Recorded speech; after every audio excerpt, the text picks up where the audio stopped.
वर्ग 10वा विषय भूगोल प्रकरण 7 मानवी वस्ती या पाठातील आपण सर्व रिकाम जागा पाहणार आहोत। तर पहिली रिकाम जागा आहे वस्त्यांचे केंद्रीकरण। रिकाम जागा या प्रमुख बाबींशी निगडीत असते। तर याचं उत्तर आहे ऑप्शन क पाण्याची उपलब्धता। ऑप्शन क पाण्याची उपलब्धता ही रिकाम जागा तुम्ही स्क्रीनवर पाहू शकता। तर ही रिकाम जागा मार्च 2023 ला पेपरला आलेली होती। तर दुसरी रिकाम जागा आहे नर्मदा नदीच्या खोऱ्यात रिकामी जागा वस्ती आढळते।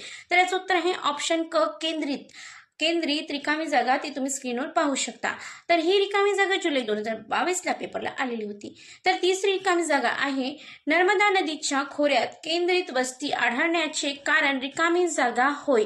तर याचं उत्तर आहे ऑप्शन ब शेती योग्य जमीन। ऑप्शन ब शेती योग्य जमीन ते तुम्ही स्क्रीनवर पाहू शकता। चौथी रिकामी जागा आहे ब्राझीलमधील रिकामी जागा ही नागरीकरण असलेले राज्य होय। तर याचं उत्तर आहे ऑप्शन अ पारा।